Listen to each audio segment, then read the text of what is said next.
eMalanga ngumhla ka-12 sesifikile sese-KZN sigibele nge-11 ingene ucinga uba usister wami ushonile. Usevele washona. Kunyanzeleke ukuba mandigoduke ndiye ekhaya simngcwabe kungabikho ngxaki kuphele ndibuye eButikwazi. Apho Butikwazi ingxaki bakhona ngoku. Andithi andisasebenzi ngoku. Yeah. Ndisukile sisuke no boyfriend uba ndizofuna umsebenzi. KZN. Ndizofuna umsebenzi apha ngoku. Nanku umntwana uyafunda Butikwazi. Uyafunda ngoku umntwana sezoya high school ngoku. Akukho basothina kho umuntu osebenzayo. Kuthenga enhlahla Butikwazi. Uboyfriend wavela wachola umsebenzi. Itoho ngendisho uba ngumsebenzi. Uzolithola kanjani ngomama lo sihlala naye.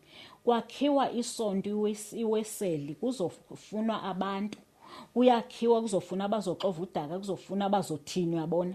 Avele ucaca uba as-direct uba masiye komnye umfana lo mfana asise kulo kutata nje wekhalade ecaka uba wayiqasha. Avele aqashwe anikwe uniform kungabi namsebenzi abambe.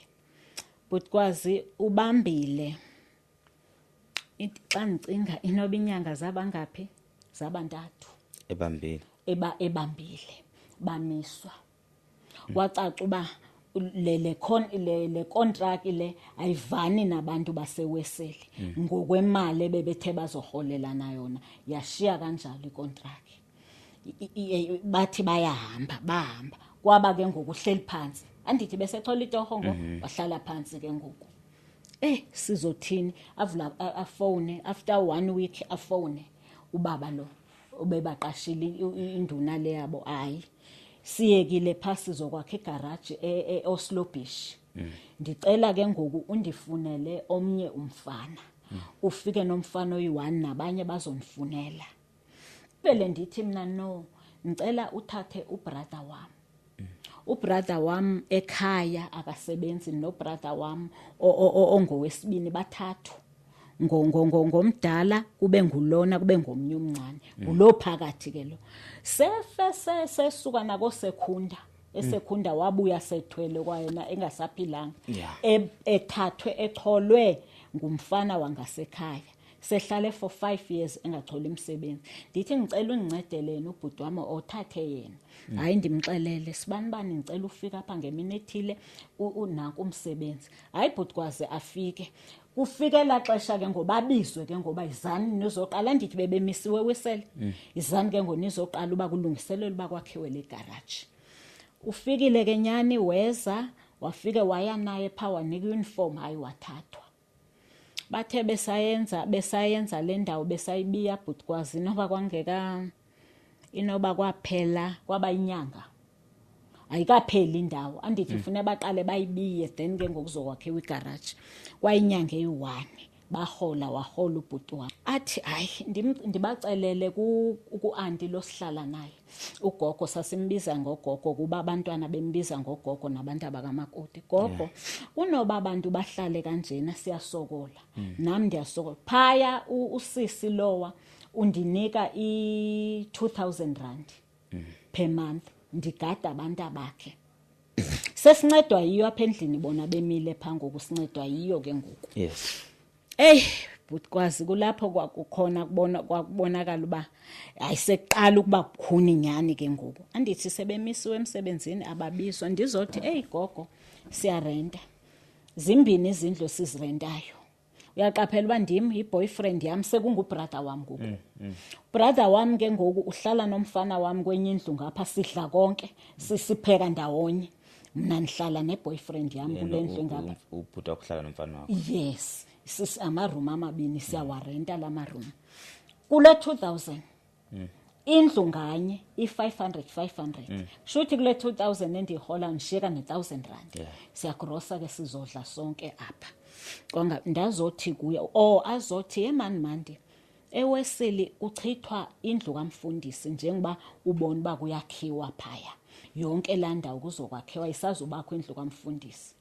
Kunganjani osibani bana bahambe bayochitha indlu phaya bake babamba itoho kunalento bayihlala apha babhekane imini zonke wena ungekho usetohweni gogo akunamsebenzi akho ngxaki bahambe bahamba usuku lokuqala kwakulitoho nje bhutikwazi elensukwana bahamba bochitha lendlu kwaba lusuku lokuqala kwaba lusuku lesibini babe bebhale 100 rand per day pha bachitha khona indlu bangena ekseni baphume ngo5 mina ndiyasebenza pha kuthe ngosuku lesithathu caca uba lo wasekhaya bekuyi weekend bhutikwazi ngoku bazwa usuku lesithathu kuzoba iMonday basebenzile insuku ezimbini evekini kwayi weekend bazoya ke ngoku abasebenzi ke ngomgqibelo iSunday ewe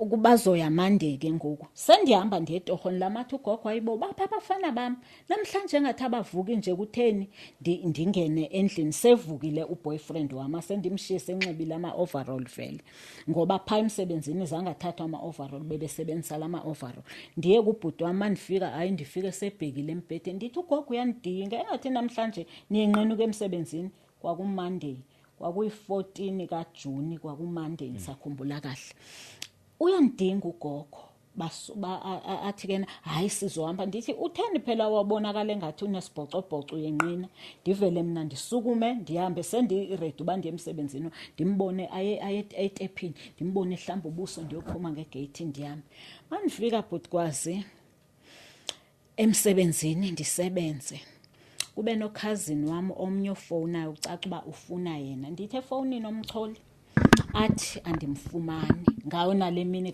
ye-14 kaJuni it was Monday ndithi hayi ndizoke ndimthinta mandimthinta ifoni ndifaka ku-voicemail ungabo-9 ndayibona nansi imoto iyema ngasegeyithini ndimbona ugogo ephuma esisi mandi akakafiki nangoku usisi walapha ekhaya hayi avela fowuni athi xa ifowuna bhutikwazi ngoba ndiyabona uba khona into engahlangani la athi xa ifowuna ndimlandele abone ukuthi ndiyamlandela amanethi jeqe ngemva axhine kakhulu ajikele emva kwendlu angandiboni ukuthi ndizile emva kwakhe ufonela lo sisi yo uMandisa akekho umuntu angabeka kuyo abantwana okanye phuthuma abantwana ngoku ubhuti kaMandisa ulimele kucakuba uthethana akaboni uba ndisemva kwakhe ulimele ngo9 ekseni uwelela udonga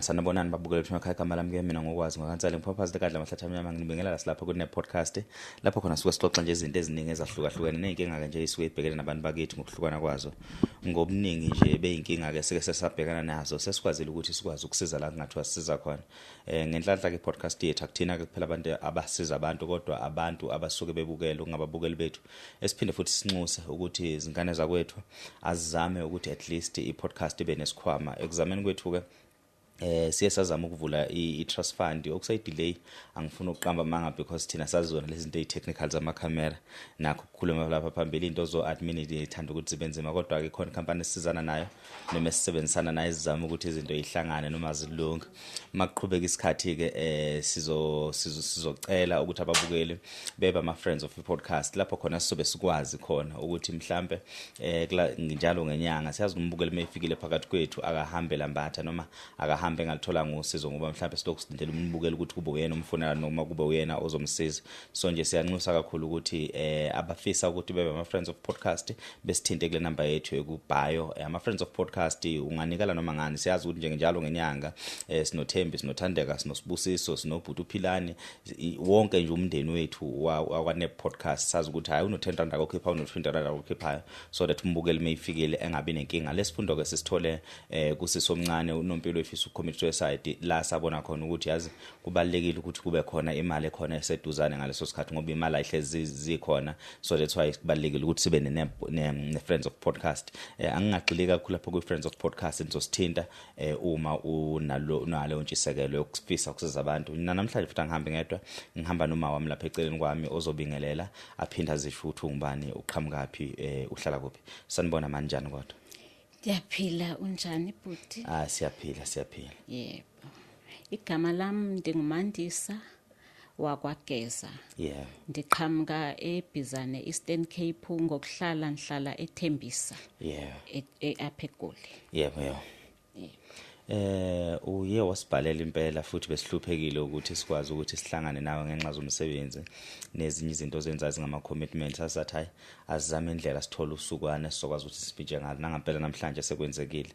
Awusithatha usibeke ma ukuthi kungani bekubaleka ngaka ukuthi ufisa ukufika lapha kwi-podcast. Bhutikwazi indaba yami ithanda ukubandanyana. Yeah. Ithanda ukubandanyana. Kanti andazi noba mhlambe ndingayiqala ekuqaleni noba mhlawumbe ndingayinquma ibe mfutshane. Uzoyixoxa ngendlela ofisa ukuyixoxa ngakhona kodwa ke ngihlezi ngiba advise abantu before shoot ukuthi akukho thina sikutshela khona okumele ukuxoxa ngodaba lwakho. At the same time i-focus yomuntu osuke lalele incane kakhulu, abantu bahlezi begijima beyisiphithiphithi bebusy. So uma ufikele kwi-podcast usuke unento yokuthi story sakho kumele siyenze sense kumuntu obukile because usuke usixoxa ngenhloso ukuthi ufuna ukuthola usizo noma ufuna ukudlulisa umyalezo othile. So umyalezo kumele ube across kulo muntu osuke ufisa ukuthi ufike kuyena ngendlela osuke uxoxa ngakhona.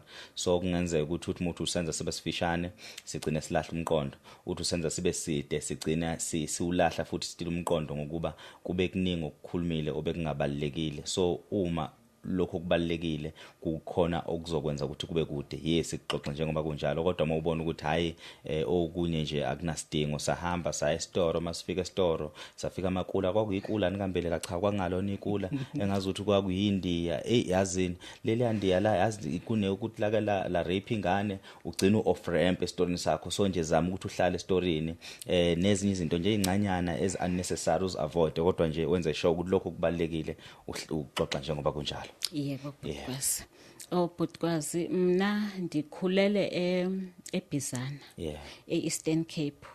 Ekhaya endikhulele kulo bekungelilo indlela enikhule ngayo. Yeah. Sikhule nje uma wami edonsa nzima. Yeah.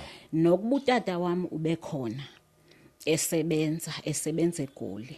Yeah. Kodwa engathi bekukuncane ebekuthola ngelo xesha. Yes. Ngoku sakhula nzima wasibamba ngamazinyo uma wami sakhula ndiye primary ndaya high school kunjalo. Besithi thina Bhutikwazi xa sibuye esikolweni. Yeah. Besisazi ukuthi sizothatha umbila sihambe siyoguba. Andazi noba uyakwazi ukugubana.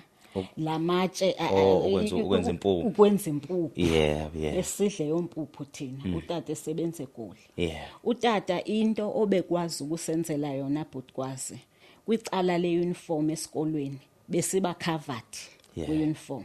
Indaba beyilapha ekudleni. Yeah. Ekhaya sibuye esikolweni ukhulula iuniform uthatha umbona nihambe niyogaya nenza impuphu, omnye angene egadini akhe imifino.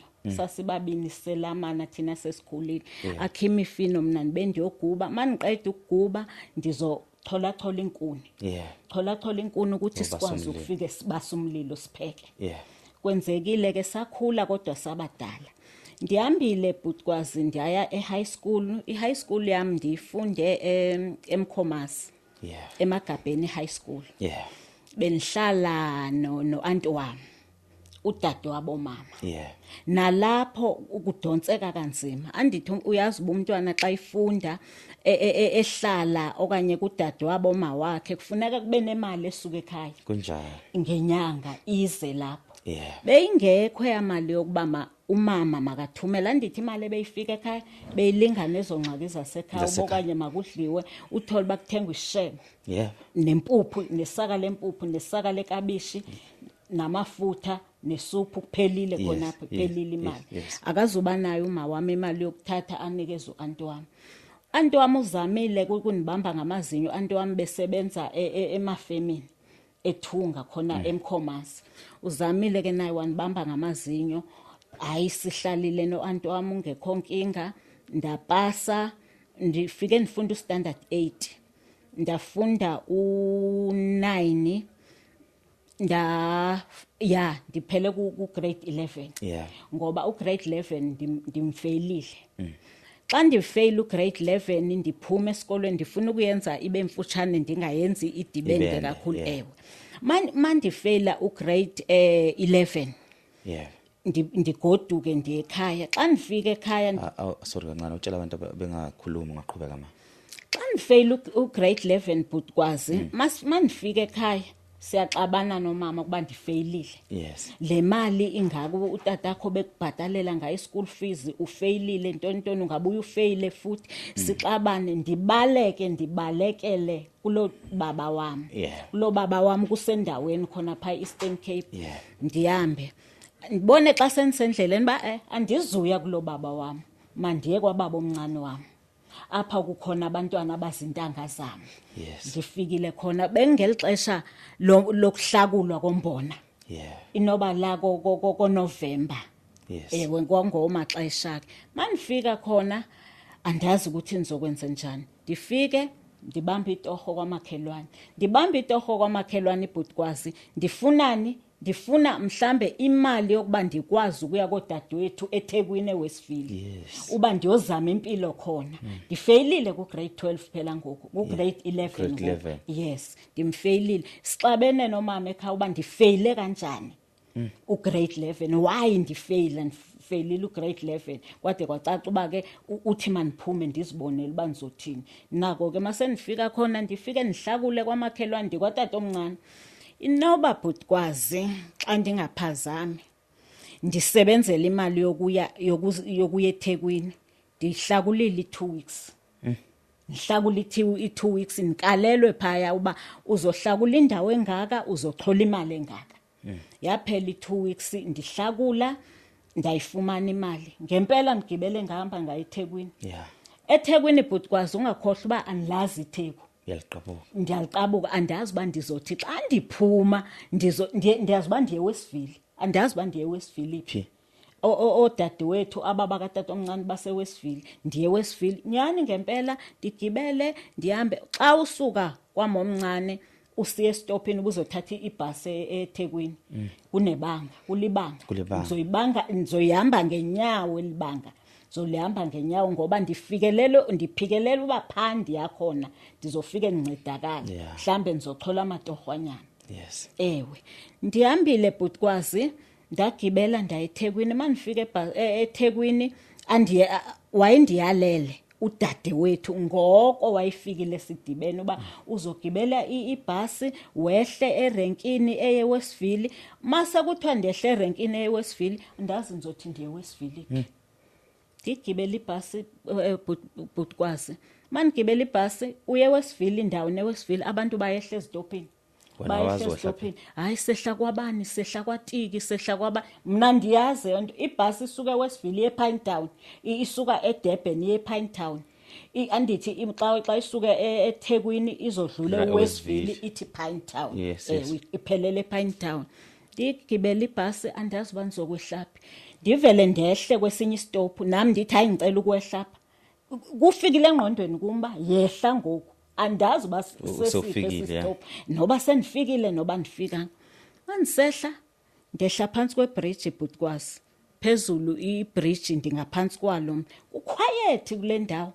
Xa ndicinga inoba kwakuphaka izithuba zo3 kuquiet. Xa kuquiet ndihambe Bhutikwazi ndihambe ndiyadwakasa andazi uba ndizothi ndiyaphi. Ndibuze komnye umama endadibana naye emajalidini. Xa ndisiya emajalidini ndisuka apha estopini ndiya kweliphi icala. Athi lo mama hamba straight ndihambe. Hayi nyani ndifikelele ngasemajalidini. Ndihamba ndibuza ke ngoku. Ndibuza udadewethu ndizobuza ebantwini. Andazi noba iyo le ndawo ndifikele kuyo indawo njengamajalidi amaSulumane. Ndizokwenza kanjani? Ndibane nenye intombazane ngicela ukubuza uyamazi uNoluthando Geza. Noluthando Geza hayi andimazi. Ndihambe ndibane nomnye umfana uyamazi uNoluthando Geza. Noluthando osebenze number 14 kuphi kwabani andithi andizazi phela ezindawo mnubiza isenemi yapha sebenza khona. Ndithi ewe nguNoluthando Geza. Athi ngicela ukukukhapha ndimkhaphe. Afika mbize. Xa embiza athi uzolalaphi? Sendifikile Bhutikwazi. Uzolalaphi? Nami ndihlala emzini wamaSulumane. Ndinendawo yami akuvumelekanga ubugibeza umuntu. Thesamene matha kanjalo kuvele kuqhamuke intombazane yangasekhaya ekwakuthiwa nguBongiwe, ndangingayazi mina ngiyanga kwami omncane. Kwenzekani ngathini imene mathi animazi buzolalaphi ngudade wethu ngokatata omncane andazi banizothini athi hayi yehlisa umoya mandisa masiyambe ndizokufihla apho nihlala khona. Ndizofike ndingenise endlini amabelungu bami abekho basemsebenzini uzohlala endlini yami itoilet ngaphakathi ndizobona ukuthi nizokwenzani ngawe. Sihambe ebhutikwazi. Xa sifika andifihle nyani umlungu akekho andenzela ukudla ndidle. Silale usuku lokuqala. Aphume emalanga ngale mini bendifika ngayo ebhutikwazi athi ndiyabuya aphume. Xa ibuya athi khona umsebenzi endikutholele wona. Ijalidi lapha ezantsi uyabona phansi ndikuthole khona ume nomfana nolithando udadewenu khonapho ke lo muzo ngapha ayinyani xa sifika ebhutikwazi sifike elisulumani kuxhuthwa inkukhu. Okay. Uthengiswa inkukhu. Wathi uzoxhutha inkukhu uhambe nami siyodeliver eDurban Westville apha eWestville Reservoir Hills asho uzohlala apha ekhaya ke ngoku ngoba uhleli kuyo uzomgxothisa akuvumelekanga ubahlala sizokunika indawo yokuhlala nisebenzile ebhutikwazi. Yazi babe ngihola malini ngenyanga? Benihola 600 ngenyanga. Andithi kule mali ufanele ngithumele imali ekhaya. Yeah. Fana nibapha imali ekhaya. Ndizobapha malini kulo 600? Yes. Ndihlale andithi umama sasixabene ndisuka ekhaya. Ndike umama ndingathethi naye kwelo xesha kamafoni bengaxhaphakanga ebhutikwazi. Ubuphathisa ileta ngela xesha ilete ekhaya. Ndiyazi uba ndiseThekwini andazi uba ndiphi ineTheku. Xa ngicinga ebhutikwazi uphelile 2 years ekhaya besazi uba ndingayi ekhaya. Inhliziyo yami isakhalele nje ekhaya isakhalele ngoba kwaphaya ekhaya ebhutikwazi bewuthi uzunxibe. Kuno cousin bami ebendinabo ebebesipha akuphe nje iphenti bhutikwazi akuphi iphenti ufike eliphenti liyakwehla wena uzofika ulibopha apha ecaleni ukuze lingehli. Bemane besembulelwa cousin bami andazi noba ngabasho nami ngamagama. No, it's fine. Okay, yeah. Bamane besembulela ke besinike zompahla kuba uyahlupheka apha ekhaya ekunxibeni. Uniformini besasi covered. Hayi wangasikhohle utata kweuniform. Indaba yayilapha empahleni zokunxiba. Ndisebenze ebhutikwazi khonapho ndihola lo 600 kuthe ngonyaka wesibini. Ndavela ekhaya. Ndaziwe ekhaya ndathenga ndagoduka ndibagrosela kulo 600 ebhutikwazi. Uphelile umsebenzi eWestville. Yes. Uphelile ndigxothiswa ngomnye wabakatata omncinci endandimfake khonapho. Wafika kwangena isigebengu wathi isigebengu inoba zingeniswe ndim. Usola mna uyandazi kwasemva ekhaya kusho ukuthi ndimo ongenisile isigebengu. Awumthemba umuntu. Ngoku ndimfakile emsebenzini ndim omthathileyo wazomfaka apha emsebenzini njengoba silapha eWestville kuba kuxhuthwa inkukhu isulumane lithi lifuna umuntu. Ngeli xesha ke bhutikwazi athi ningenisile isigebengu anisahlala apha senihlala eClermont. Into yobangela uba ningasahlala apha anisaphathekanga kahle. Usisi esasihlala naye ndafikela kuye vele esebenza khona esenza umsebenzi wasendlini njengoba mina kwakuthiwa nizokwenza inkukhu kwacaba asiphathananga kahle enye into wayekhulile kunami. Indlela wayengitreata ngayo enilalisa phansi embhedeni kwakuyiqueen kuthiwa masilale sobabini enilalisa phansi. Abelungu abazi banilala phansi. Ndiyoyika bhutikwazi ukusho uba ndilala phansi. Ndiyoyika lo sisi phela ndifikile khona la. Enye into akululanga bhutikwazi uyafika emsebenzini. So ufika uthetha ngomuntu ebevele khona emsebenzini. Ngeke bade bakukholelwe phela abelungu. Yes. Hayi nyamezele kanjalo nivele nisuke ebhutikwazi ndiye eClermont kuno cousin wami lo ndithetha ngababa besipha izimpahla besipha amapenti. Athi hayi ungazohlala nizokufunela umkhukhu mina anifunela umkhukhu. Sendiyatravela ke ngobhutikwazi. Nisuka ekhona ekseni ndiye emsebenzini emalanga ndibuye.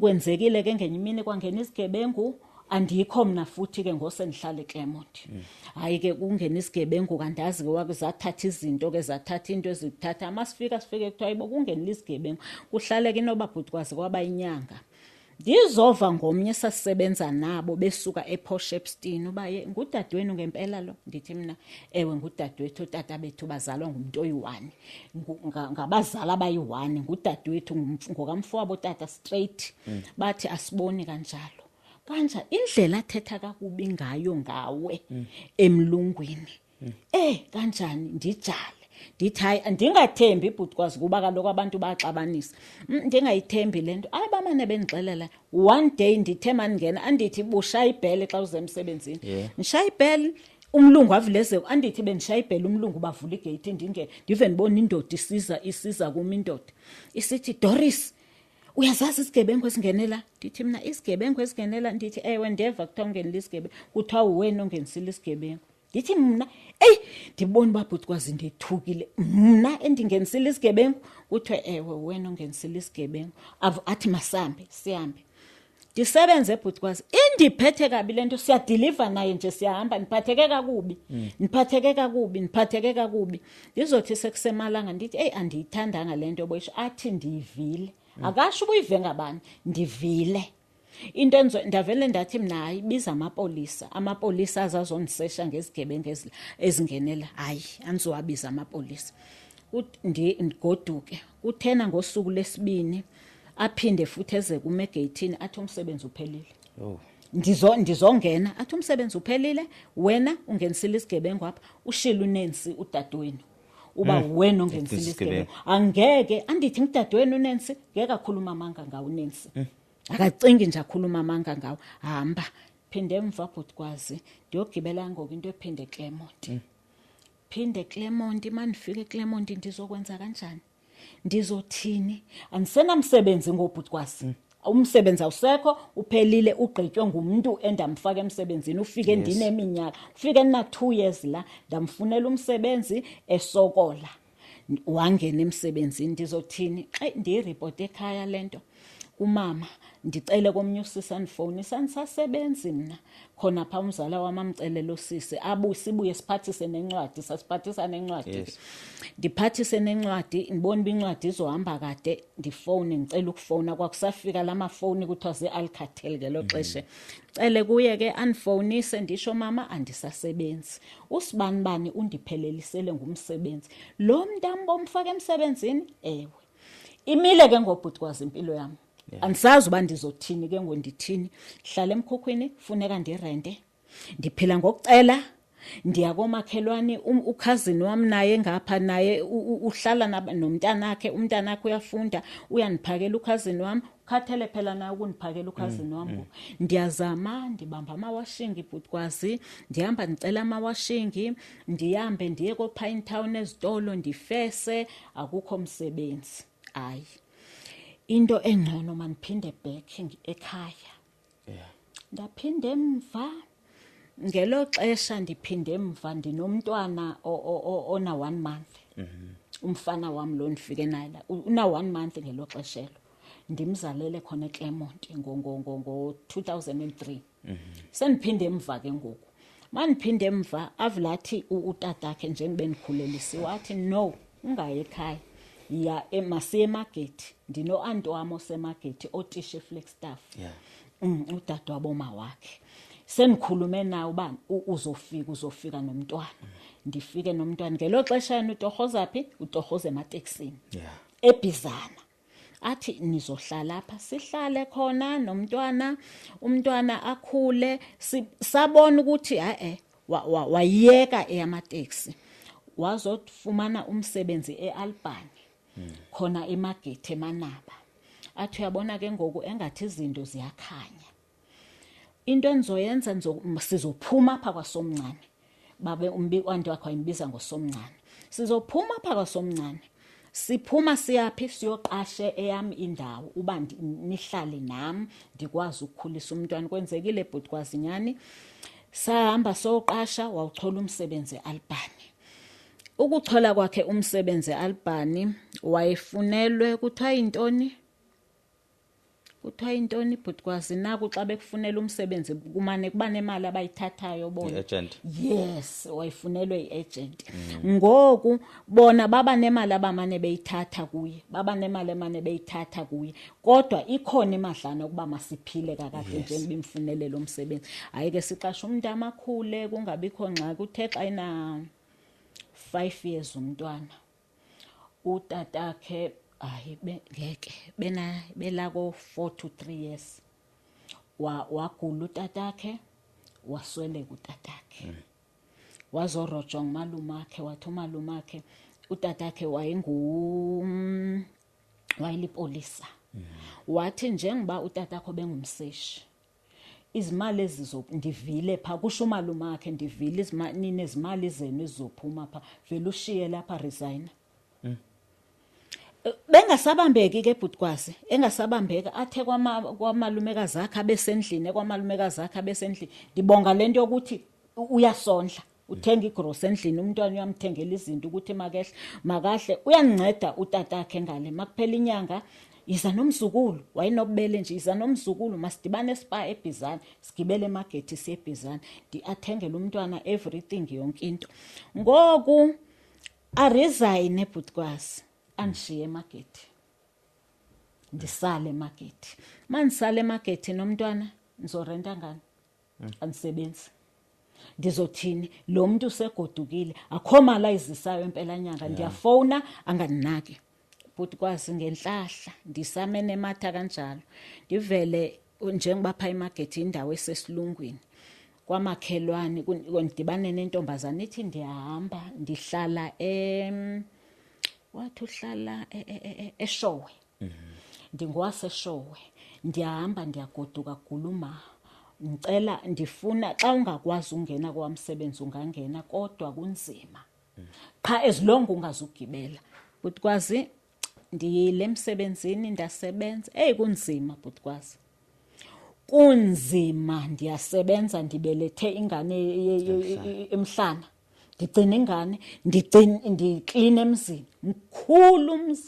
mkhulu umzi wababantu ngama-Indian mkhulu bayasebenza bonke ndiyabe umntwana mkhulu ungakanani ndiwasha impahla ndiyiwasha ngesandla ndiwashe ngamshini ndiya-ayina ndibelekile akafuni ukubekwa phansi umntwana bhutikwazi ndanyamezela kunjalo ndanyamezela inoba yaphela i-1 year yaphela emveni koko ndabona ukuthi ndiyahluleka ukuhluleka kwami bhutikwazi ndihambile ndisuka emarket ukusuka kwami emarket ndiye eRamsgate iRamsgate nemarket local kwakhona umlungu xa bakhona usise endaxhumana nakhona umlungu wayefuna ukugadelwa umuzi wakhe ndamgadela lo muzi ndihlala nomntanami ufunda ecrash uyagibela ndibambile itoho sendihola malini ke kweli torho endilitholeyo ngoku kuba ndiseRamsgate ndihola R1,000 per month funeka sithenga ukudla endlini ndisuku imali yasekhaya umntwana itransport umntwana usuka eRamsgate uya egama lakhe lokishini yasegama lakhe uya uya ecrash wayisiya kuyo phaya bona ba iyandehlula lento ndizoxhola icrash yayisemagate lo sisi kwafumaniseka ba usisi unobuhlobo ungathini nguanti kum ungumashusha umama ngumashusha wathi hayi iza sihlobo sami umntwana afunde lapha noko ndizomane ndincedisana nawe ngoba ndiyakubona ubudonsa kanzima kwenzekile wafunda bhutikwazi kweyo crash wancedisana nami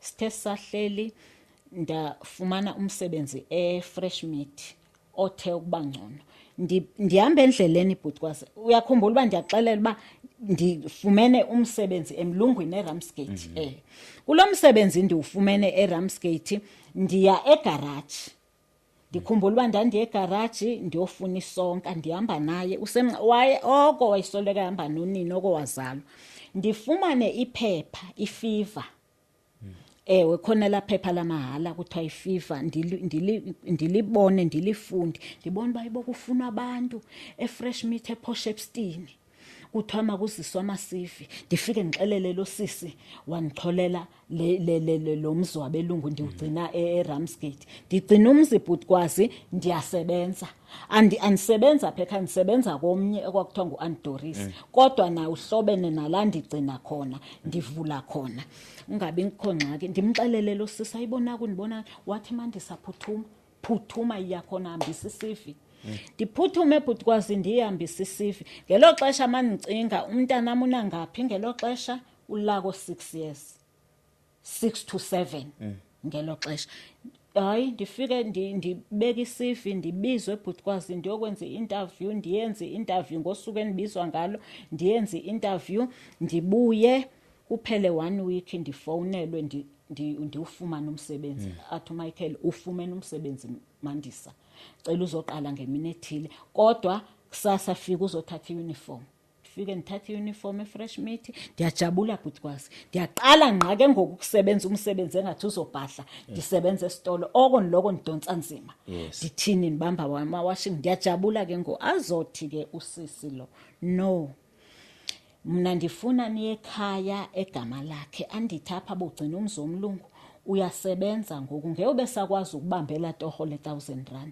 ndizohamba ndonihlalisa ekhaya egama lakhe masofikile ekhaya Mandisa uzofuna imiqasho pha igama lakhe uzosebenza uzoba right uhlale kakuhle hayi nyani Bhutikwazi sahamba ngoba Nkosi yami usisinokulunga ndiyambonga Bhutikwazi ndisuke andifunele kwabafika thethe noma wakhe noba kuma wakhe kwangekho mnandi nesiphatho singekho kahle usisinokulunga phela yena uhlala eRamsgate emafletini uyasebenza sahlala sanyamezela nomntanakhe uNeli wasiphatha kakuhle hayi ukhulu umnyamezele makasimo hayi nyani ndamnyamezela ndizoxhola indawo yami ke ngoBhutikwazi ndahlala ndarenta ke ndasebenza eFresh Meat noba ndisebenze for 4 years or 5 years ndihola 2500 per month ndiyarenta futhi apha iyabiza irent umntwana uyafunda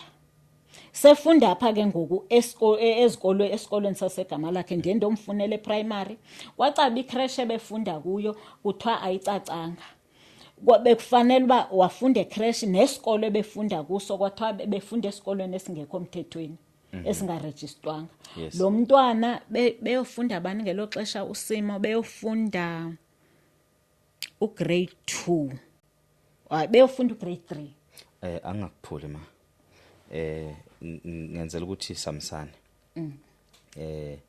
la sesikhona ngodaba ngiyathola ukuthi usasipha ibackground yokukhula kwakho right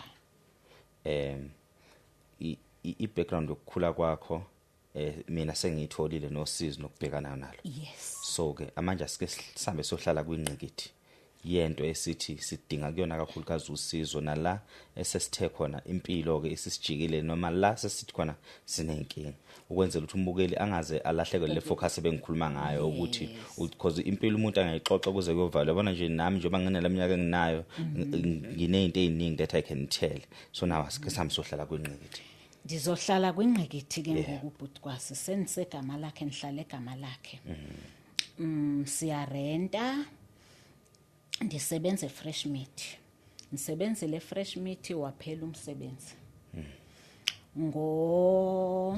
ndacinga uphela umsebenzi eFresh Meat ndacinga ngo-2018 yes ewe 2018 ndafumana i-boyfriend yalapha eGoli ndifumana kanjani lento ukuthi lento kaMixit kwakusekhona Mixit uMixit no 2018 no 2008 or 2018 yena i-boy 2008 yena ndiyamfumana ngelo xesha kuMixit uyabona ngokwenzeka zonke izinto ndisebenza ko-Fresh Meat sixhumana kuMixit kuzothi ke ngoku andithi sendimfumene ngo-2018 ke ngoku athi ngoba ndiva inkinga yakho sengo-2018 andithi simane sixoxa kuMixit ngeke ukwazi ukuze eGoli 2018 ke ngosengo 2018 Asho njalo. ewe asho njalo yena uba mandizofuna umsebenzi eGoli ndizohlala phi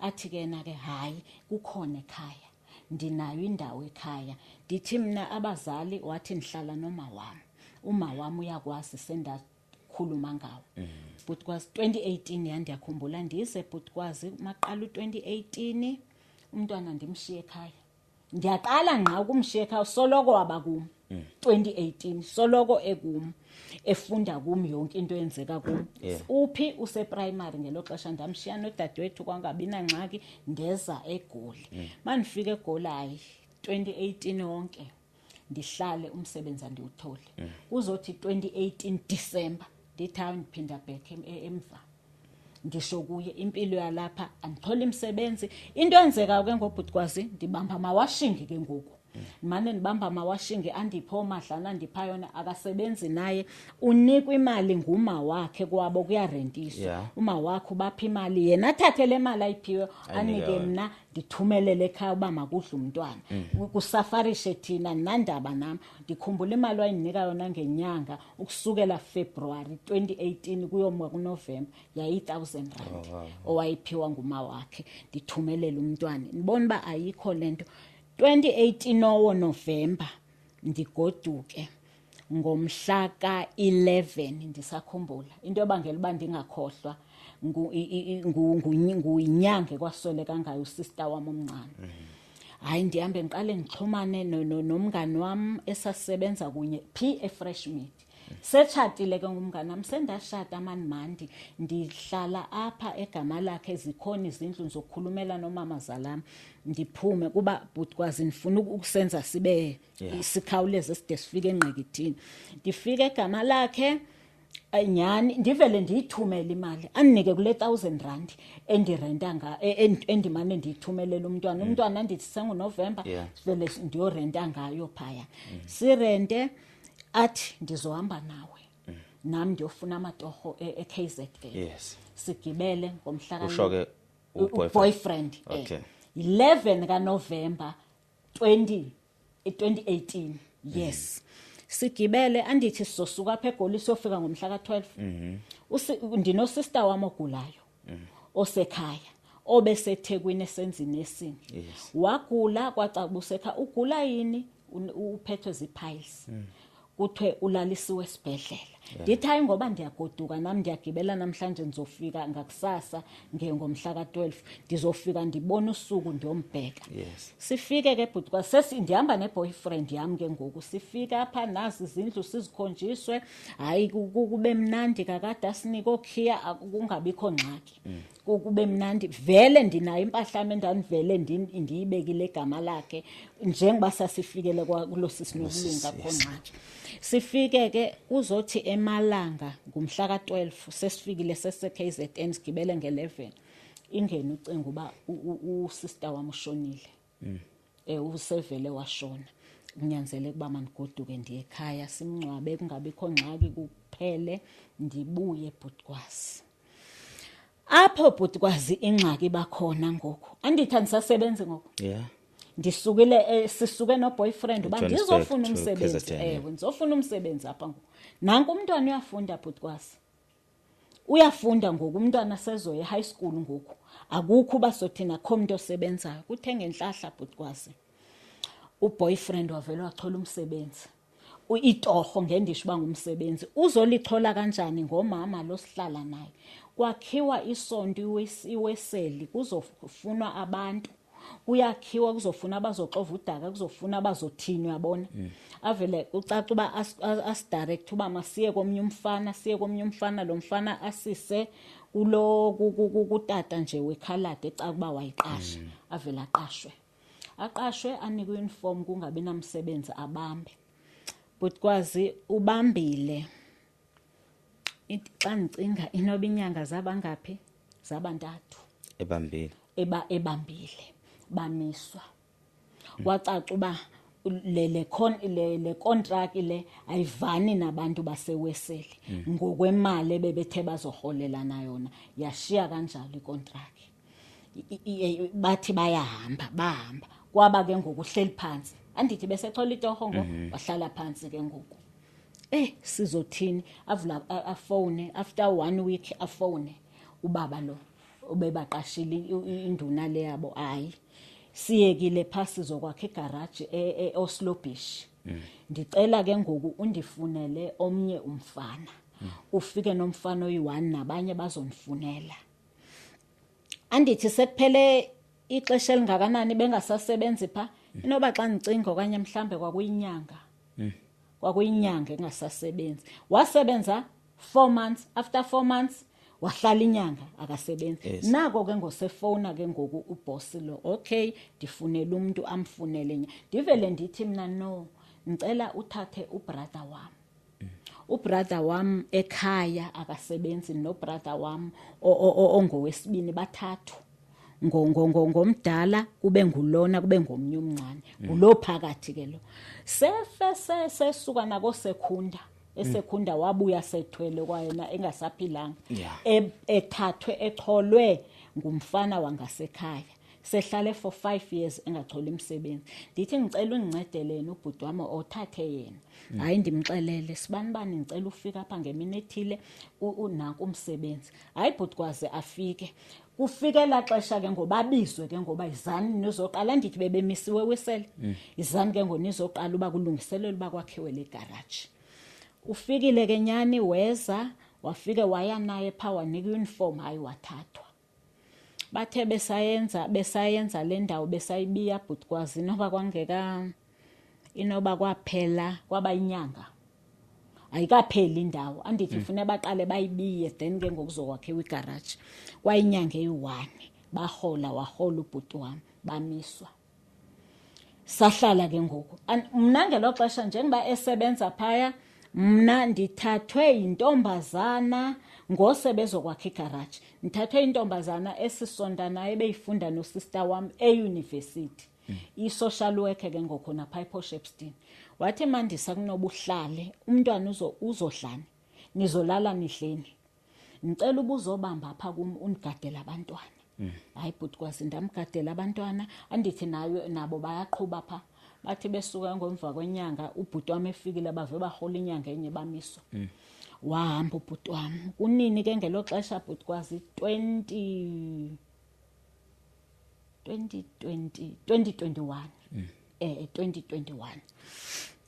ayike bamiswa wahamba ubhuti wami wagoduka unabantwana ke wayinabantwana ke abafana uyabazike bahamba bezali noba abantu abakhe bayi9 ebantwini abahlukeneyo andithi ndilwela eyonto ukuthi akasebenzi akakaza asebenze ebhuti kwazi akathola imisebenzi naye ubambeyeka njengami ayike bhuti kwazi bamiswa wagoduka futhi ungathi ngelixesha beseyiphela iCovid ansa kungelixesha kodwa bese kune Covid 2021 wahamba inoba wahlala 1 week 2 weeks wabuya kuba kuthiwa bazobuyela emsebenzini bahlala masebuyile 1 week 2 weeks 3 weeks ababiswa kodwa bekuthiwe bazobiswa bese befonelwe athi hayi ndibacelele ku-anti losihlala naye ugogo sasimbiza ngogogo kuba abantwana bembiza ngogogo nabantu abakamakoti gogo kunoba abantu bahlale kanjena siyasokola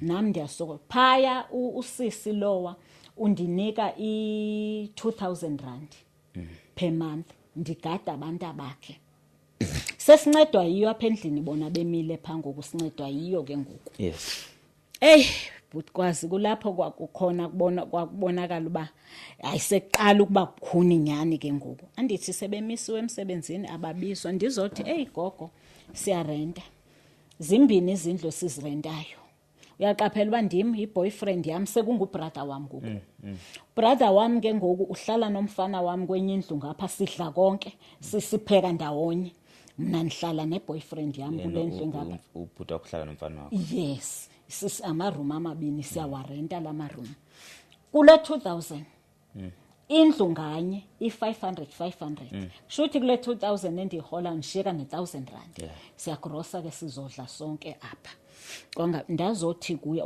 azothi yemani mandi eweseli kuchithwa indlu kamfundisi njengoba ubona ba kuyakhiwa phaya yonke la ndawo kuzokwakhiwa isazobakho indlu kamfundisi kunganjani osibanibana bahambe bayochitha indlu phaya bake babamba itoho kunalento bayihlala apha babhekane imini zonke wena ungekho usetohweni.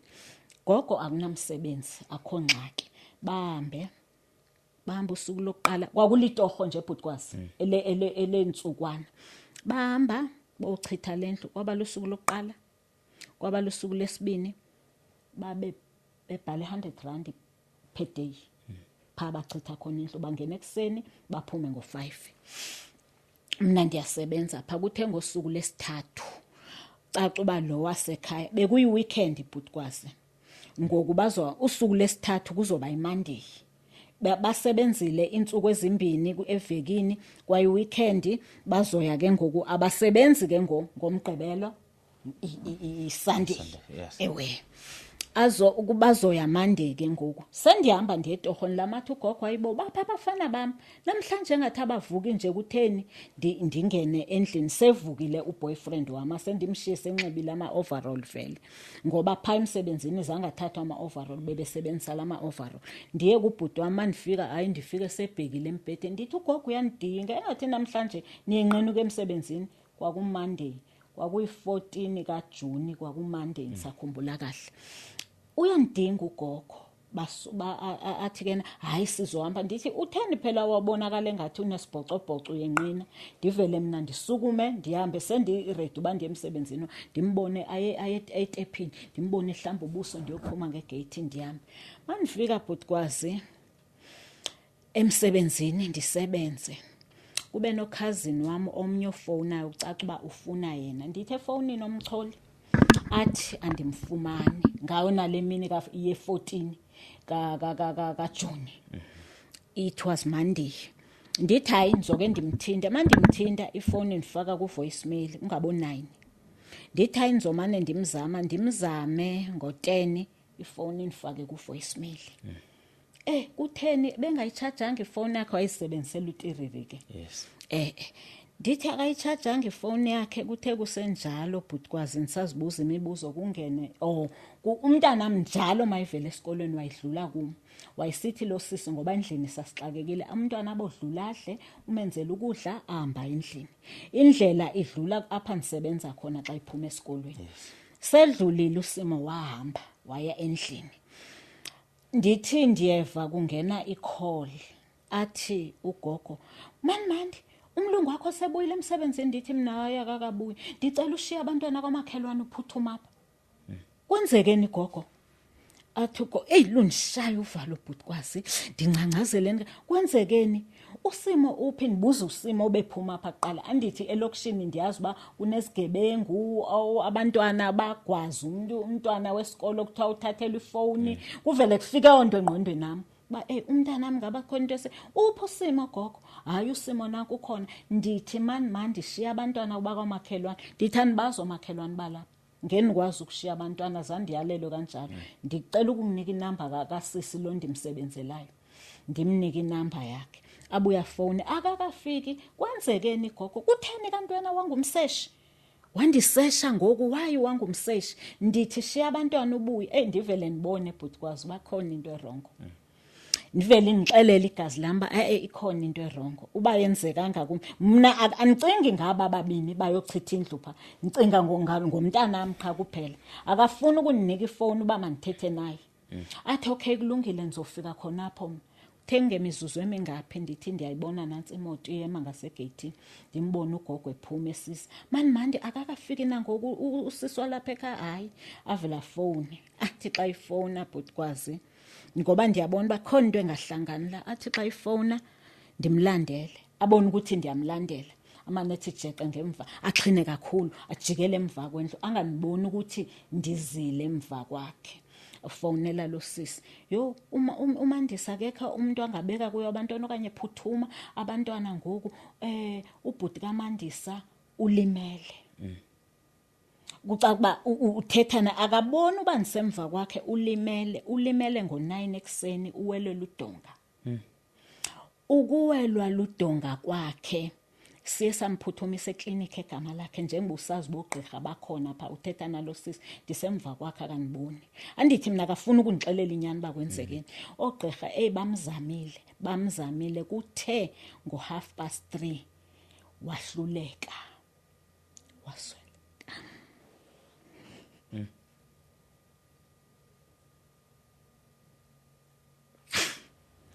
ashuba wasweleka ogqirha bathe xa bembheka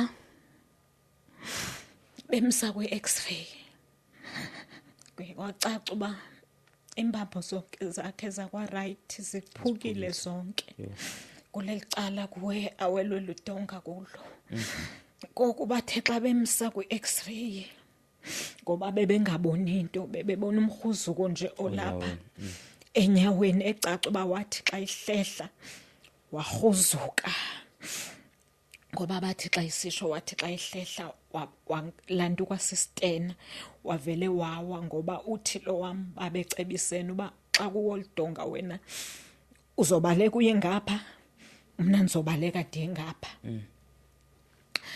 ngoku ke abesesho ugogo uthetha nalo sisi hayi uye wehluleka odoctor bathe babemhlola bemsa kwi-x-ray imbambo zakhe zonke zakwa-right zephukile into emgqibezele kakhulu kukhona olu ubaba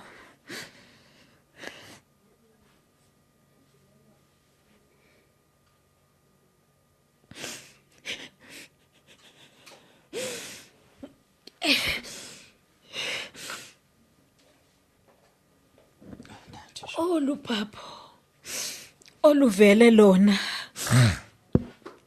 laphuka so lahamba la ugqobhoza iphaphu ngoku inkinga yakhe bese angasakwazi ukuphefumula besehluleka ukuphefumula bazamile ugqirha ukuthi mabamfake i-oxygen kwacaca uba bathi xa bebheka kwi-x-ray ilantuka ithambo livele phuka so langephuki laqhephuka lathi lephuka lathi lavele lagqobhoza apha elibhabheni xa lugqobhoza iphaphu akasakwazi ukuphefumula kahle ngoba kaloku umuntu uphefumula ngamaphaphu ngoku sekusebenza iphaphu elinye caca uba ngoku iyo lento becaca uba ingathi yamehlula ngoba uthe xa ifika isimo sakhe besisihle kakhulu kuye kwawesi selapha kuba singazi ukuthi ulimele ndawoni sazoncedwa i-x-ray uba sibone uba zonke imbambo zakhe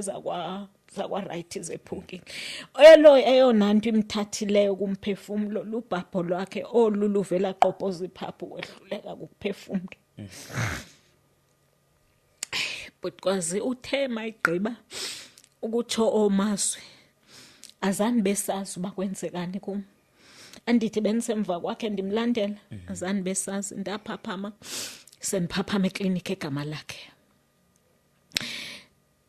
sendibiza mandi uright ndithi ke mna ke ewe ugqirha naku naye phezu kwam wathi hayi sisi njengoba bachazile uba bakuchazele ndithi mina bandichazelanga ndive ngoba ugogo esisho ugqirha ndichazele njengoko ke bendichazela nabo kube kubi bhutikwazi ngoba lo mntwana uthathwe ndima ekhaya ndimo umthathile ekhaya wamzisa apho uba makazofuna amatoho kuba ndisazi inhlupheko yakhe uba ndiyazi uba nayo uzama njengam ngoku umqondo wami usentweni eyi-1 ndizothatha umntwana ekhaya azobhubha lapha bendimthathela ukuzombulala ndisendizibhleyima mna ke ngoku ndizibhleyima mna ke ngoku kwazi uba ngaba bengamthathanga ngaba kwenzekanga kanjeni andichazele kugqirha ndichazela uba abuze bebesenzani ndisho ke bakuthiwa bawelela udonga mna bendingekho abesechaza ugogo uba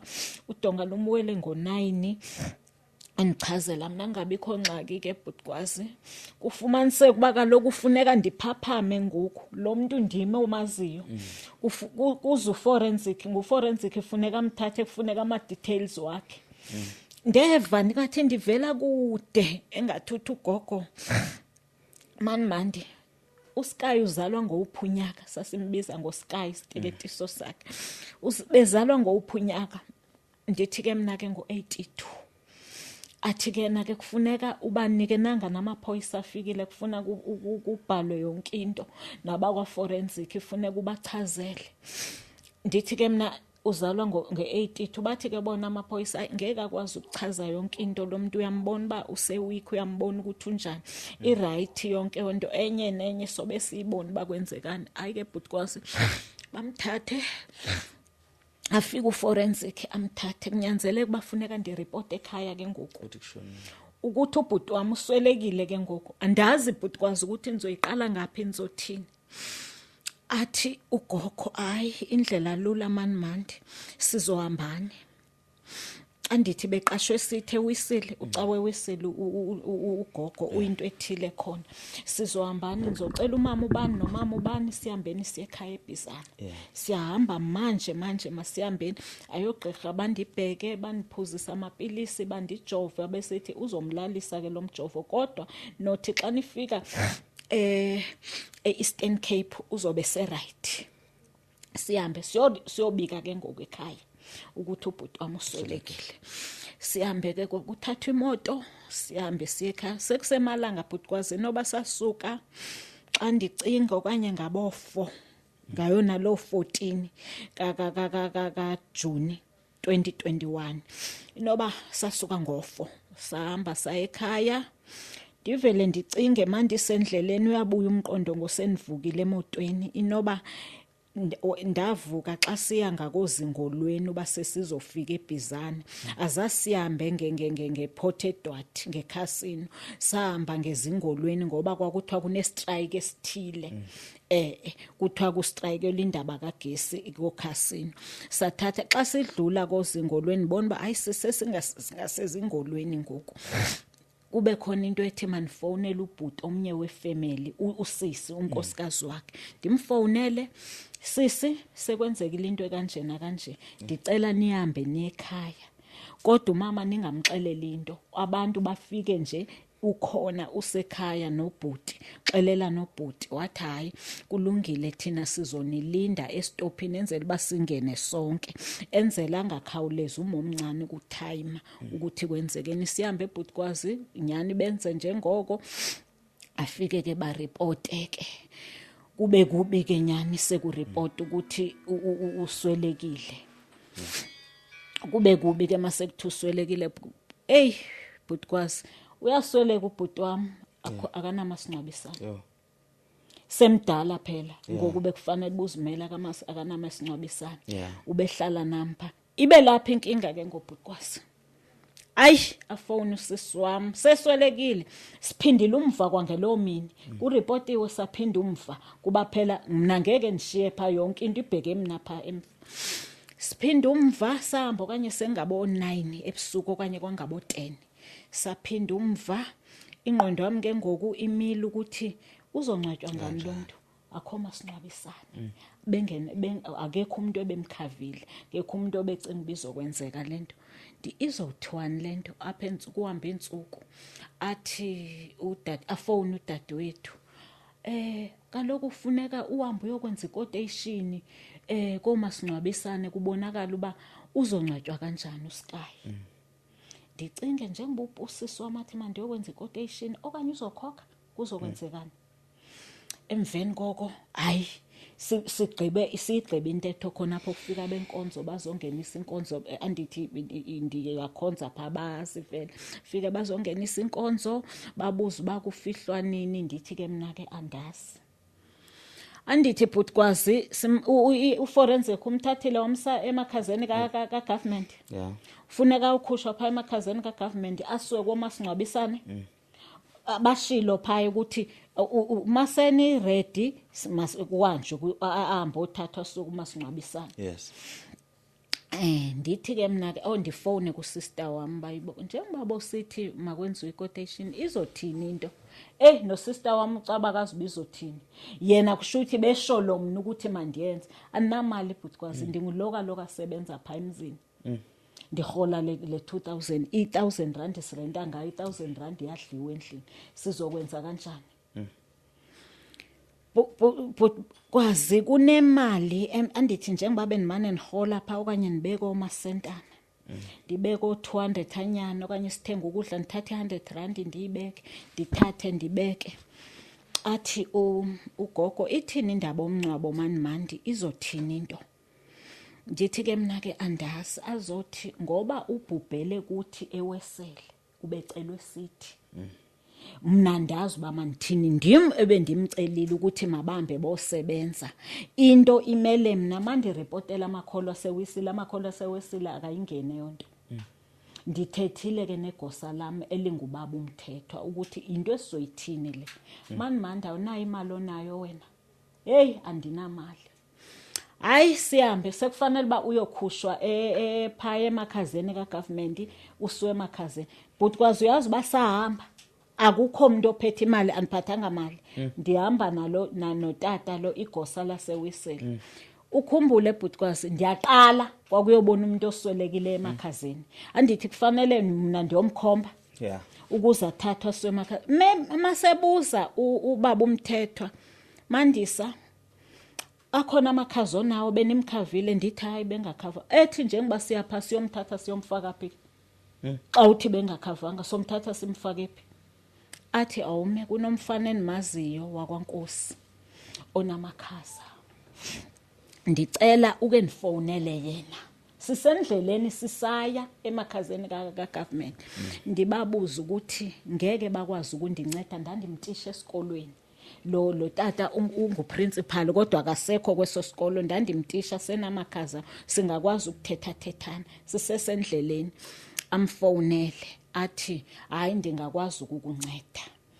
Masifika phaya fike bhutikwazi singene ndichaze uba kwenzekile ukuthi nokuthathe lo limele hayi ugqirha semqhaqhile yonke into seyenziwe ningamthatha wena ngobheka pha umkhombe. Ayinyani ndifike ndithi xa ndiqhamka bhutikwazi ndithi qinge ngomzimba wakhe. Xa nizoqhamka inyawo zibheke kum ndizoqhamkela ezinyaweni. Yo ndaphatheka kabi bhutikwazi. Xa niqhamka ndiyabona uba zinyawo zakhe nyani futhi ndiyayibona nenhloko kodwa inhloko ibhekele ndiyayibona vele ukuthi inhloko yakhe qha into yavele yanixaka. Inyawo zakhe zimhlophe so kanje. Andithi inyawo zomuntu zibabomvu ubone njengenyawo zakho ezikakade uyazibona ngozivele zibe white kanti zimile sibheke kum kanje sibe white izothi ingqondo wami.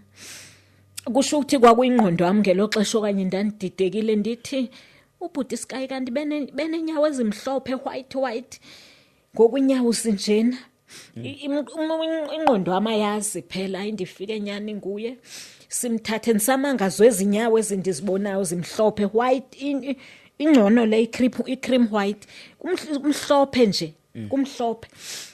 Amthathe kucaca uba siya kwaNkosi ke bavumelene ubaba lona. Ndizofaka yonto ndiyifakayo. Wafika wathi ngicela ukhetha ibhokisi ndakhetha yonke into ndafaka imali kwacaca uba izokwenela imali yamakhaza enela imali yebhokisi. Sinalo baba kuhlanganisiwe. Angcwatywe agqitywe kungabikho ngxaki bhutikwazi. Sibuyele back egama lakhe. Andithi kalo mna bendisebenza emzini. Ndithi ngexesha singekangcwabi ndifuna imali kusisi lo uba ndicela nincedise ngento angandincedisa ngayo uzothatha emrholweni noba mhlambe yi-2,000 rand andifakele. Hayi ke nyani wandifakela nyani wabuya wathatha emalini yami yomrholo simngcwabe. Bhutikwazi emveni komngcwabo wakhe azange ndiphinde ndibe right. Sihlala apha egama lakhe. Indawo alimele kuyo ilapha egama lakhe. Ndiyibona every day. Ndidlula ngakuyo bhutikwazi. Ngoku andiphatheki kahle alale ebusuku every day ndiyayibona. Ngoku le nto ayididlule emqondweni wami. Xa ndiyibona andiphatheki kakuhle ngoba ndivele ndicinga uba kuphaya ubhuti wami umphefumulo waphumela khona. Noba waphumela ekliniki kupha walimala khona ukuze angabikho. Andawo eyinjalo xa ndiyibona ndihlukumezeke ona Bhutikwazi. Xa ndifika egama lakhe ndingabi right, ecaca uba ndiyagula nyani, andizazi ukuthi ndigula yini. Abantu xa belele ebusuku andilali ebusuku, ndiyagula. Inhliziyo ngendlela ebetha ngayo Bhutikwazi, ibetha emini iyenzeka lento kube ngathi ndiyasaba. Uyabona kube ngathi ndiyoyika, kube ngathi khona into endizoyibona ndibe nombilini. Uba ike yasuka, uba benimile kufuneka ndihlale phansi, phuza amanzi. Uba ndiyahamba ngeke ndikwazi ukuhamba, ndizowa. Ndibe ndithi kugogo, gogo kunento evele indiphathe kakubi, kuvele kube ngathi khona into endizoyibona, sesimngcwabile. Ndicabanga every day lento Bhutikwazi, ayidluli. Ndiyazama ukuyidlulisa, ayidluli. Ayidluli. Uphela umsebenzi phaya, ndithathwe ngomnye umama oke wasebenza eParliament, ungumakhelwane wakwagogo. OwakwaNkonyeni, inoba mhlawumbe uzomazi uPeggy Nkonyeni. Ngimazi Peggy Nkonyeni. Yes, ndisebenzile ke kwakhe apha siqashe khona, ube ngumzi wakhe.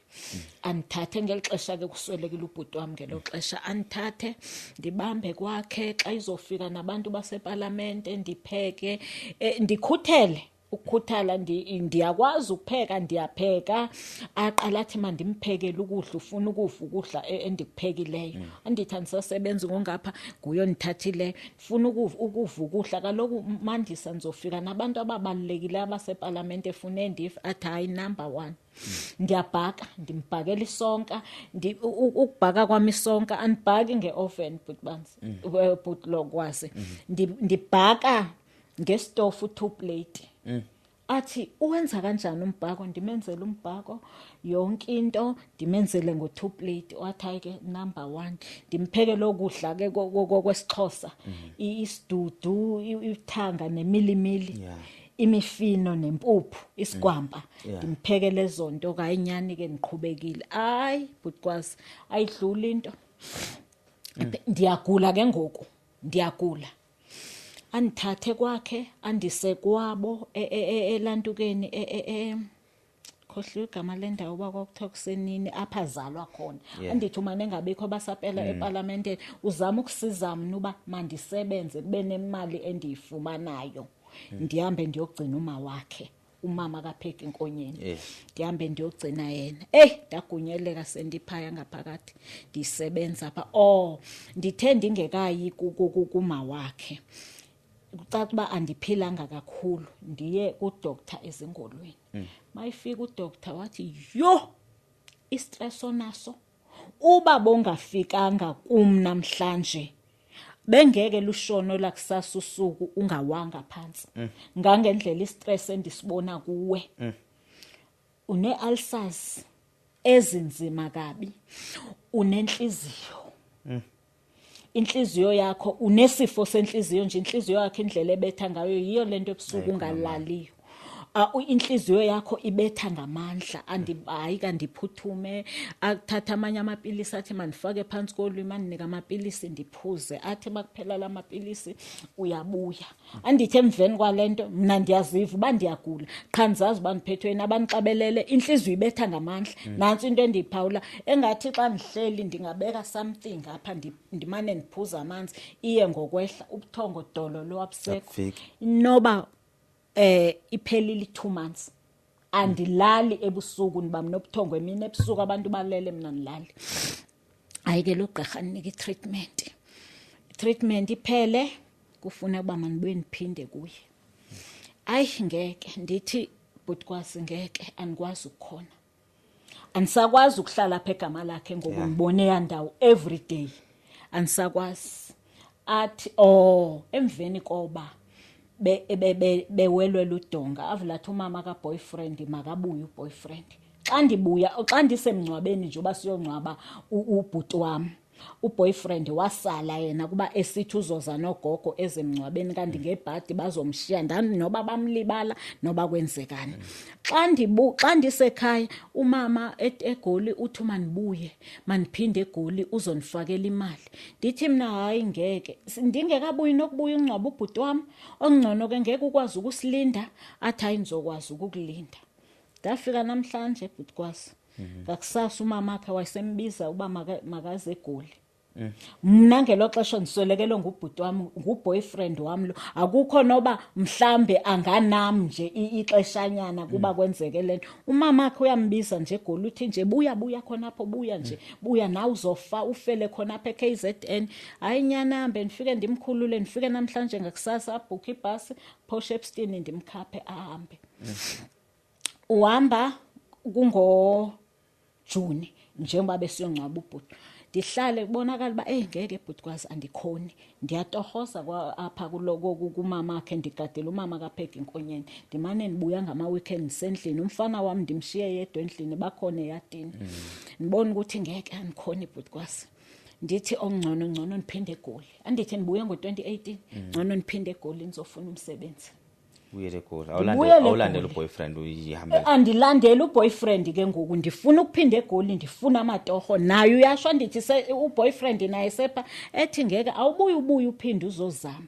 Enye into isimo sakho ndiyasiva ba asisekho sihlehle njengobuhleli khonapho nogogo umane emfonela emxelela ba ngeke umanimandi ngeke. Ndithi okanye gogo xa ningashintshi indawo andithandi ke bhutikwazi njengoba ndiphinde eGoli.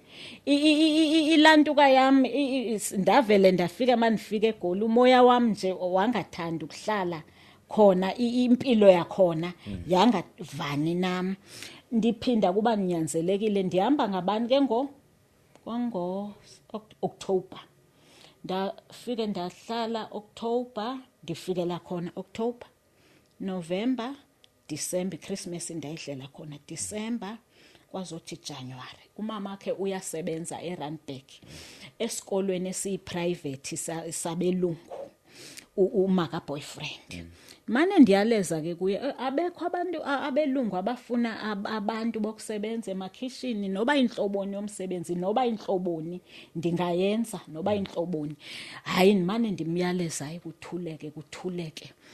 Kuzothi ngoJanuary 2022 ngoJanuary abuye emsebenzini athi uyazi umfana opha emsebenzini ogadayo phaya uthena kunomlungu othe ufuna umuntu ngoku ndakhohlwa nokuthatha onamba. Ndithi undazi uba ndihlupheka kangaka wavele wenza ubukhelesi nawe mamazala uba ungayithathi na. Hayi ndikhohliwe uyazi uba ndizofuna umsebenzi apha. Isimo esindihambise pha bhutikwazi andisakhona ukuhlala khona. Ndibona le ndawo ubrother wami owalimalela owaswelekela kuyo. Xa ndingena eklinikhi njengoba ndingaphilanga ndimane ndisiya eklinikhi phaya kowambhede safikelele kuwo ndiba nepicture xa ndiye phaa eklinikhi andiphatheki kahle naxa sindiyile eklinikhi andithi ndabonisa umbhede wayelele kuwo safike salele phela iforensic ungekamthathi kwathiwa mandiyombheka ndathi hayi ndirayithi ngeke ndikwazi ukuyombheka kulungile. Ndivele ndifike ndibheke kweya ndawo wambhede engathi usephaa kowambhede ngoku inhliziyo yami ibebuhlungu ndingaphathi nokuya eklinikhi manzoya eklinikhi ndiba nestress.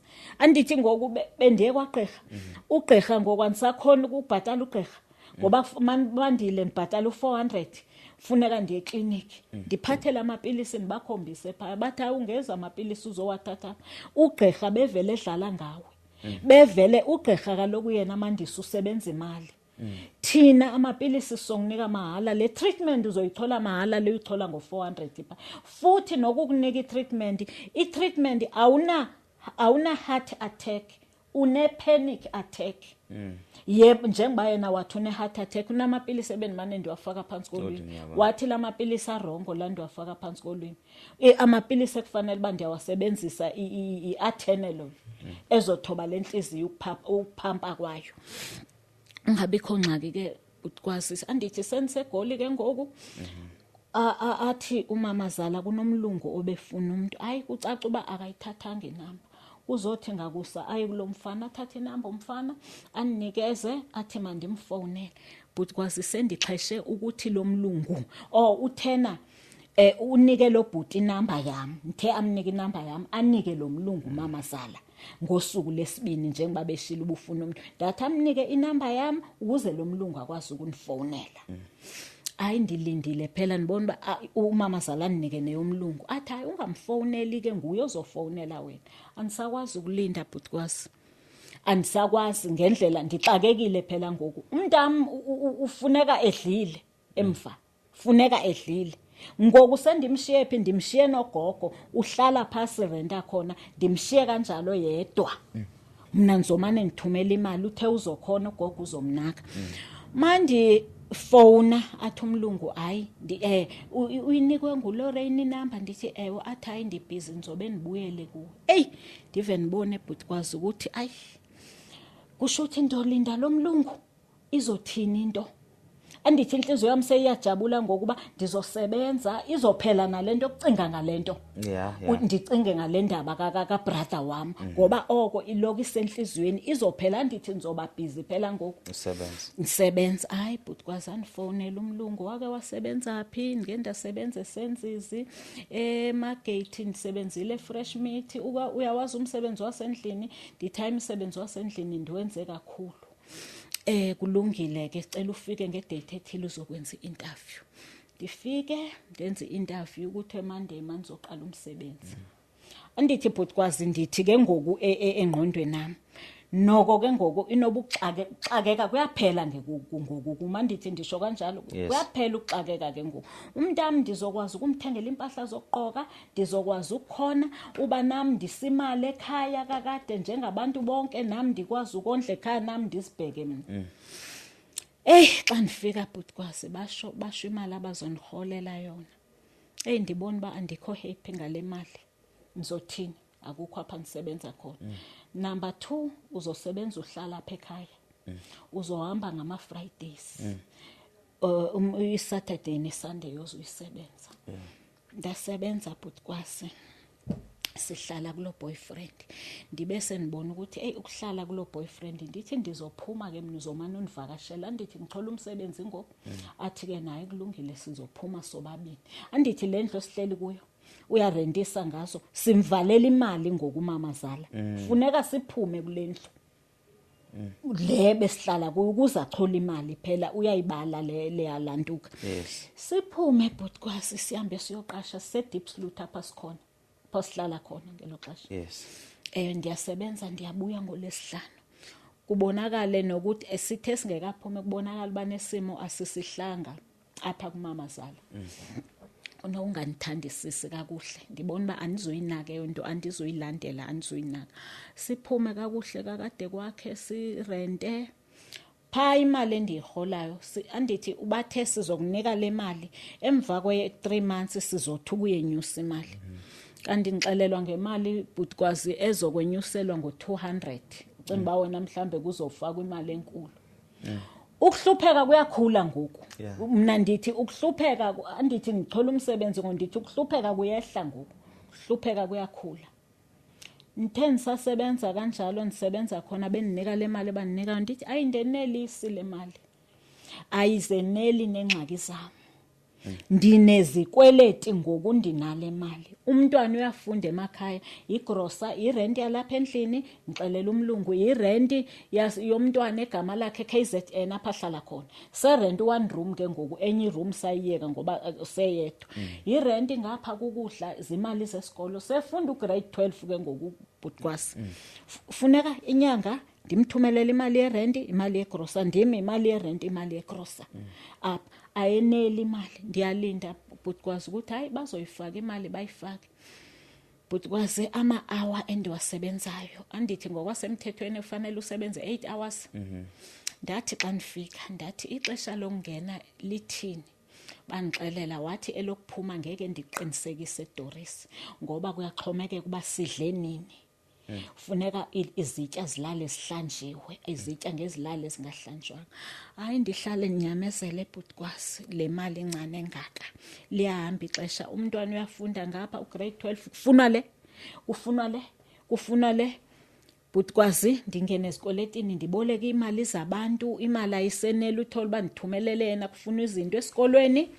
apha ke ngokuthi thina sisenamali uthola basirendile kuphela akusekho mali yagrosa ngoku ndiyasebenza kodwa ayisekho imali yegrosa akasebenzi na uboyfriend phela ngoku naye uphila ngemali ayiphiwayo akweneli ezinto zalapha endlini hey ndingazi but kwazi ukuthi ndizothini nizokwenza kanjani hayi umntami ndincenge kuthi xa ningasebenzi ndithethe nabanye abelungu ngama weekend ukuthi nimane ndiyobamba abuze lo mlungu uzongaphumli Doris usebenza ama-hour ngaka ama-hour endiwasebenzayo but kwazi ngena u6 ekseni ndiyawuphuma u7:30 emalanga baloma awu ukuthi mangaphi akungo 13 to 14 hours That's too much. ewe mhlambe ngizophuma u7 okanye u7 o'clock okanye kuya ku8 andithi kalofuna ndihlambe izitya ndithini ndiyongena ezityeni ngelixesha abasadlayo ndenze ironing ngandiya iron kunabantwana abafundayo abayi2 nabazali baba ababini ngoku ndiayinela bona ironing yesikolo kuhleli ininzi ke yona but kwazi bona ba umthwalo unzima nansi irent ngapha nanku umntwana upasa ugrade 12 andithi sepasa ugrade 12 ke ngoku kufanele aapply ke ngoku uya-aplya ke ngoku u-aplayela e-college anayo imali but kwazi ukuthi lo mntwana xa igqiba ugrade 12 uba makahamba eyunivesithi ama-result wakhe ayamvumela ukuthi angawungena eyunivesithi dololo ayikho imali anikwazi ukusave imali kule mali endiyiholayo le ndivele ndiyoyikhupha kwi-ATM iphele namhlanje abuye umntwana ubuye ufike ngo-2025 ngoba ugrade 12 upase ngo-2025 wabuya wezapha into ebangela uba abuye ezapha but kwazi anifuni ukuthwalisa umthwalo umama ekhaya umama ugugile abafowethu nodadewethu banendawo zabo vele bona abuye eze lapha yo but kwazi kwangathi kuyanyukela kwangathi kuya ngokwenyukela kwanyanzeleka kuba mandenze isikweleti ngapha ndizame but kwazi ngamasente bendiwachola ndithi njengoba akathathwa ndawo mandimenzele isecurity ndizabalaza kule mali endiyichola lapha encane mandimenzele isecurity ndamenzela isecurity andisakwazi ke ngokuba ndiyomenzela isira elantukeni ePretoria ngoba kufuneka enze isira ke ngoku ukuze kaloku afuna amatoho unayo okanye akwazi ukuncedisana nami njengoba akafundi akachola isikolo akho mali yokuba mandimthathe ndimse esikolweni xa sendimenzele le security ndiphelelwe ngibona uba hayi ndiphelelwe ngoku ndibolekisa imali zabantu but kwase sekunzima konke kwendlini uyabona xa ngithola umholo ke ngoku ndibhatala irent kufuneka ndixosha ukudla nazi izikweleti zabantu emacaleni into abangela uba ndenze izikweleti but kwazi imali le endiholayo ayikho incinci ndikunyanzeleke ukuba mandide ndingene ezikweletini umntwana udinga uphaqa anamali yokuthenga imali ayikho le ndiholayo umntwana kufuneka kudliwe endlini but kwazi endlini ndiyasebenza kodwa ngeke usho uba ndingumuntu osebenzayo mangase kuthiwa ngiyabuza nje sisimandisa yebo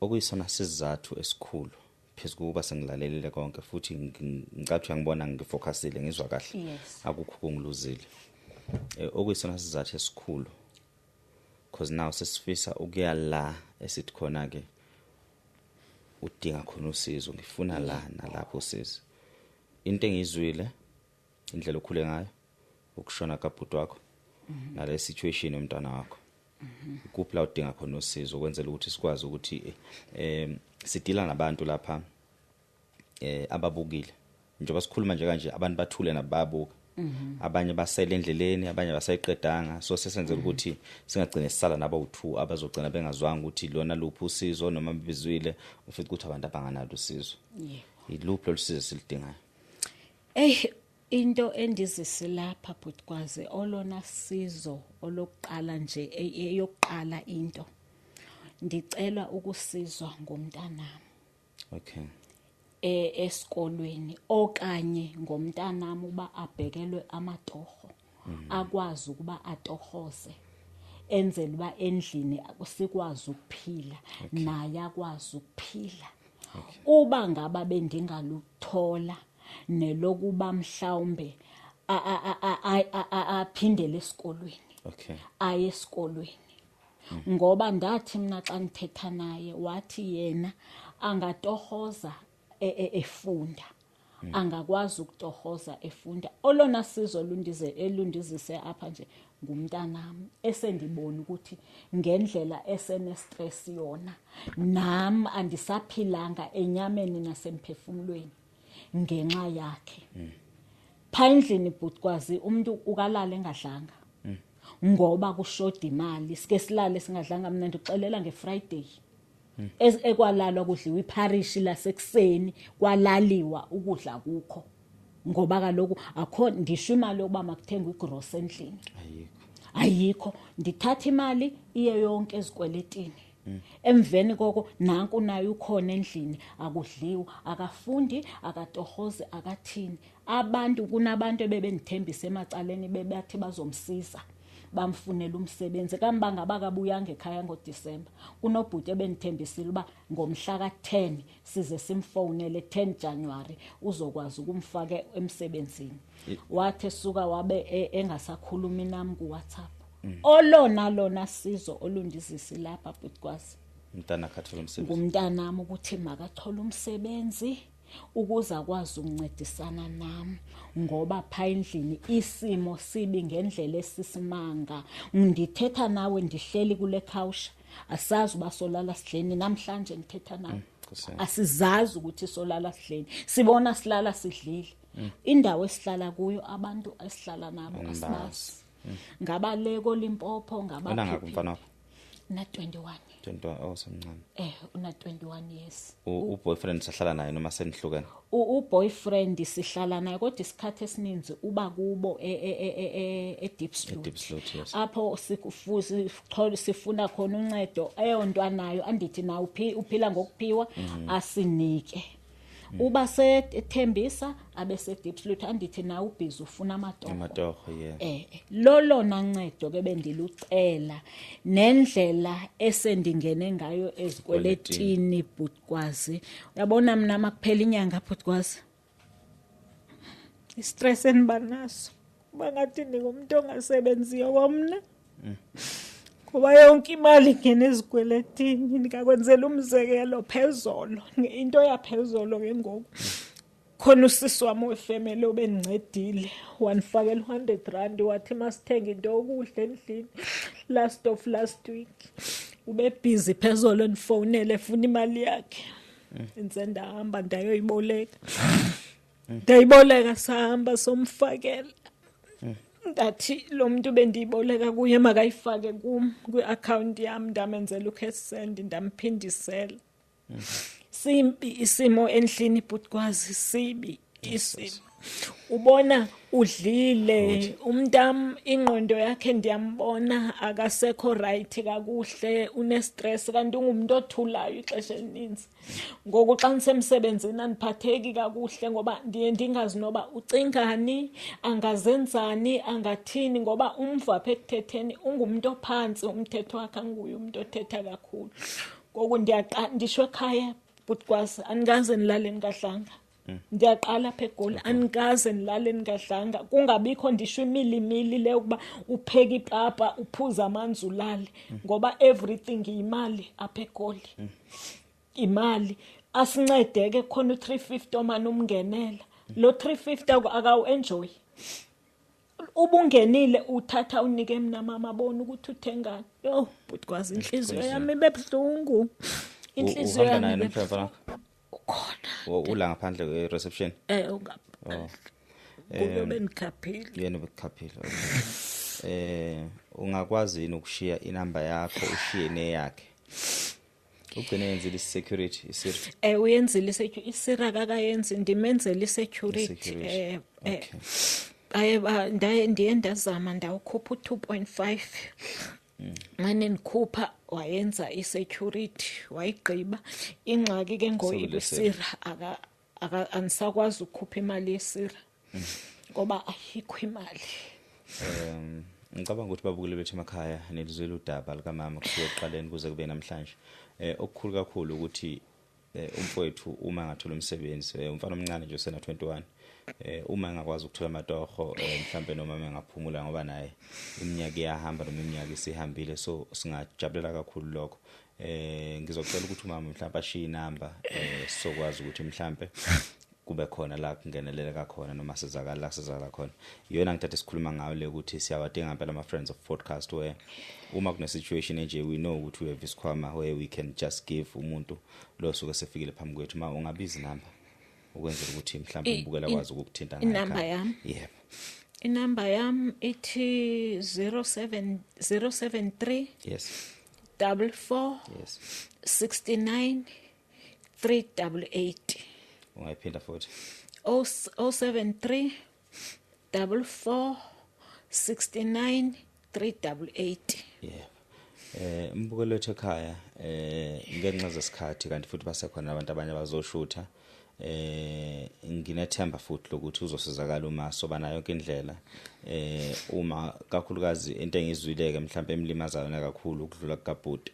Ngingazi ukuthi mhlawumbe wagcina kwazile ukuthola usizo lwe-counseling. Ifaka kwazanga ukuthola usizo lwe-counseling. Kukhona ilokhuzana, kukhona counseling company esasisebenza nayo esiwe introduce nje kungakudala ephethwe udadewethu lapha uMamkhize esokwenza indlela ukuthi mhlawumbe semxhumanisa naye umama akwazi ukumsiza abakhulumi.